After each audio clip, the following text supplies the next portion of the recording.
Okay, so good morning ulit. Additional video lang tayo for today. So, nagdagdag ako dito. So, part ng experiment natin kung okay ba maglagay ng mga seedlings dito, ay ginamit ko na rin yung ibang mga free seeds ko galing kay Katanim. So, isa to, Rainy, RZ, Baby Cos / Gem Lettuce. So, ngayon ko siya tinanim, June 3. And tingnan natin kung anong magiging experience niya dito.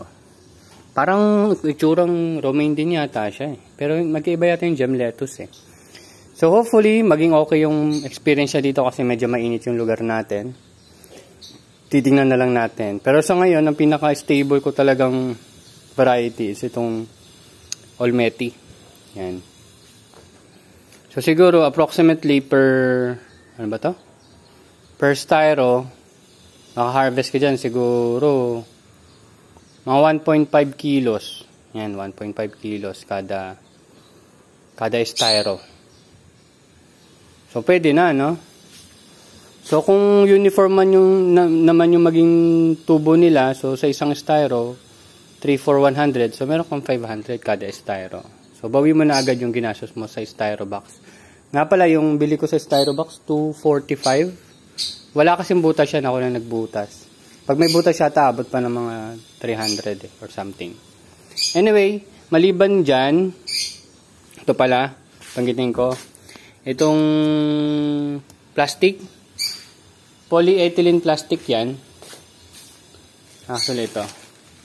Ito kasi, ano talaga siya, plastic na may pwede kang paglagyan, na parang, hindi naman siya sandbag, pero plastic siya, na may packet talaga. So, ang ginawa ko, hiniwa ko siya para dalawa yung maggamit ko sa isang plastic. So ito, doble pa to, doble. Ito, isa na lang to. Pakita ko sa inyo. Wait lang. So ito siya, actually 30 by 50. 30 by 50 siya. So ito siya, pwede mo siyang lagyan talaga ng kung ano man sa loob. Akala ko kasi parang plastic cover siya na flat lang. So pala lalagyan pala siya. So bumili akong 10. So, kung hihiwain ko yun sa dalawa, makakagawa tayo ng 20. So, sakto-sakto rin.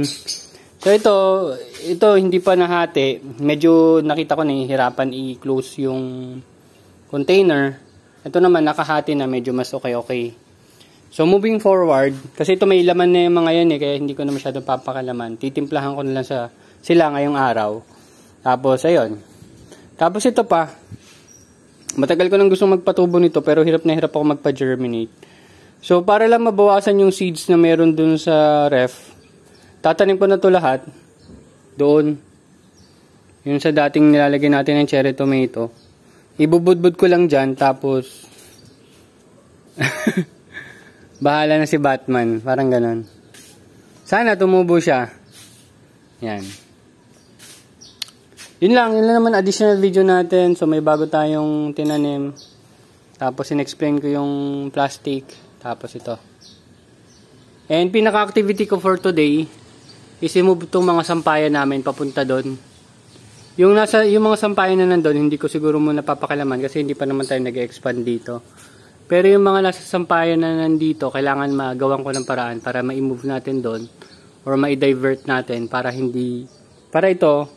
Minsan kasi nagsasampay sila dito, medyo nakocoveran yung tanim natin at baka natutuluan din. Ayun. So, yun lang naman. Thank you very much.